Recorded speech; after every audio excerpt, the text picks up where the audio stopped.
Welcome to the WorldWire Update. Don't forget to subscribe and click the bell icon for more updates and thrilling short scenes. McDonald's just can't catch a break.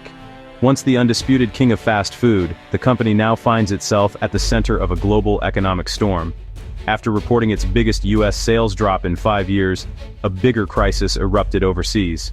Investors watched in disbelief as the company's stock tumbled, and analysts scrambled to predict what might come next. China and India slapped a staggering 300% tariff on American fast food imports, an economic body slam aimed at U.S. brands. The move was swift, calculated, and sent shockwaves through the industry. Suddenly, the price of a Big Mac tripled in Beijing and Mumbai, turning a cheap meal into a luxury. For many families, what was once a weekend treat became completely out of reach. China's tariffs targeted everything from frozen beef patties to branded wrappers, leaving no part of the supply chain untouched. Even the smallest imported ingredient faced a massive price hike. The result? It became nearly impossible for American fast food chains to operate profitably in Asia. Franchise owners faced mounting losses, and many were forced to cut staff or close locations. The Golden Arches, once a symbol of globalization, now faced financial walls in two of the world's largest markets. The dream of global expansion was suddenly in jeopardy. The message was clear. The era of unchecked American corporate dominance was under siege. Local voices grew louder, demanding more control over their own markets. Consumers and franchise owners were thrown into chaos as prices soared overnight. Confusion and frustration rippled through communities that had grown accustomed to affordable American fast food. Big Macs in Beijing now cost as much as in the US, shattering the business model of fast, cheap, accessible food. The very concept of fast food was being redefined. This wasn't just about politics. It was about breaking the very foundation that let McDonald's conquer the world. The global fast food empire was suddenly on shaky ground. American fast food giants found themselves the primary casualties in a trade war they never started. Forced to reckon with a new reality where their future in Asia was anything but certain. Why the sudden hostility? Why did Asia, once a booming market for Western fast food, suddenly turn its back on the Golden Arches? In China, the government painted McDonald's as a cultural invader, using tariffs to defend national identity. Officials argued that Western fast food threatened to erode traditional values and local cuisine, framing the move as a stand against cultural homogenization. State media turned the hamburger into a symbol of foreign influence, rallying the public to protect Chinese traditions. News anchors and commentators urged citizens to support local businesses and resist what they called culinary colonization. India's response was even more direct. The tariffs were framed as an act of self-reliance and national pride. Politicians invoked the spirit of "Make in India," encouraging people to choose homegrown flavors over imported brands. Officials declared, "This isn't about fries. It's about whose culture shapes the future." The message was clear. Food choices had become a statement of loyalty and identity. The move tapped into post-colonial resentment and a desire for India to assert itself culturally and economically. Memories of foreign domination fueled calls to protect local industries and traditions.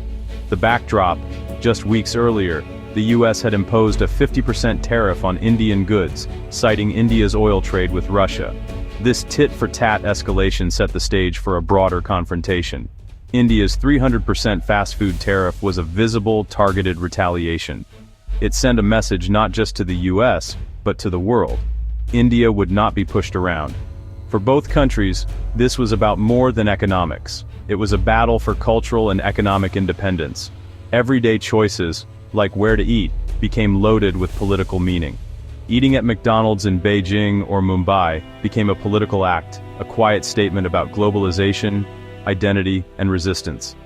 Fast food restaurants were now the front lines of a new kind of Cold War, one fought not with weapons, but with menus, tariffs, and the power of cultural choice. In India, tariffs sparked a nationalist wave against American brands. Influencers like Baba Ramdev called for boycotts of McDonald's, Pepsi, and Coca-Cola, turning trade disputes into patriotic crusades. Prime Minister Modi championed the Swadeshi movement, urging citizens to buy only Indian-made goods. Protests erupted, with effigies of American mascots burned and calls for total boycotts. Indian companies seized the moment. Dabur targeted Colgate with "Born There Not Here," while Amul and Rediff positioned themselves as patriotic alternatives.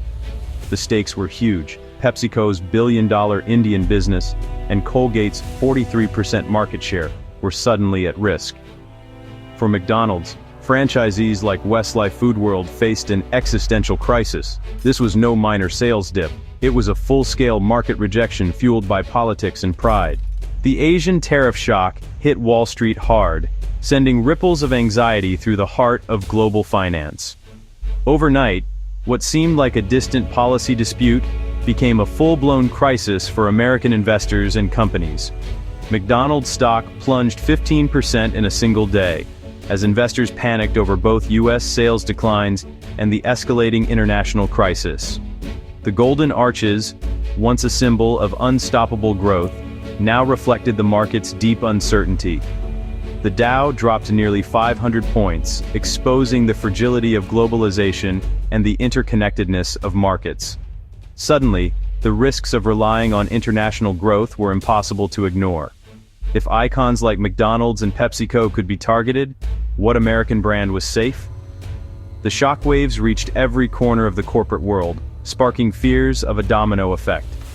Behind the scenes, executives scrambled, warning the White House that a collapse in Asia could erase tens of billions in value and threaten the stability of the entire U.S. economy. The vast supply chain, from Nebraska ranchers to Idaho potato farmers, was suddenly at risk as exports stalled and uncertainty gripped the agricultural heartland. The crisis was a wake-up call. Years of assumed growth in Asia were now in doubt, and American companies faced a new era of unpredictability. Wall Street's optimism vanished as boycotts and tariffs rewrote the rules, forcing companies to rethink their global strategies almost overnight. Financial models for emerging markets were tossed aside, replaced by urgent questions and a scramble for new answers.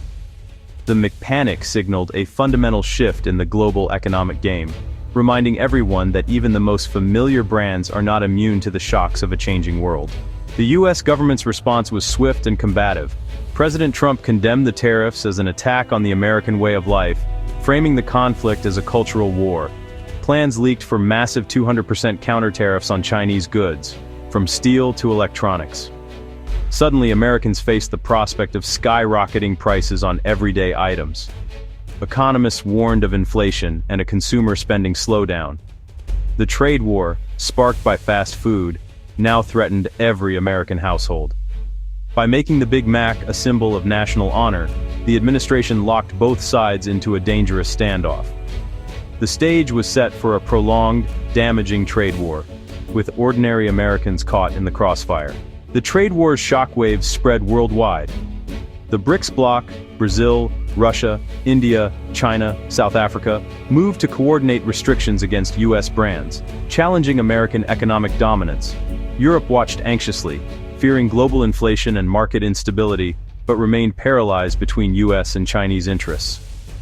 Buy local campaigns erupted globally, chipping away at American companies' bottom lines. The idea of global brands transcending politics was shattered. Now, brands were forced to pick sides, or have sides picked for them. The domino effect was in full swing, leaving American businesses with fewer safe havens. What started as tariffs became a crisis for American soft power. The Big Mac, once a symbol of globalization, was now seen as cultural intrusion. The trade war exposed the limits of American influence. Nations were willing to reject not just products, but the values they represented. American brands in Asia faced grim choices: absorb tariffs, pass costs to consumers, or attempt to rebrand as local. If boycotts persist, a generation in China and India may grow up with local brands dominating. The era of a single, American-led global culture may be ending. The fate of McDonald's in Asia could signal the future of globalization itself. For now, the Golden Arches stand dimmed, a monument to a world that's turning inward, asking, is this the end of the American way?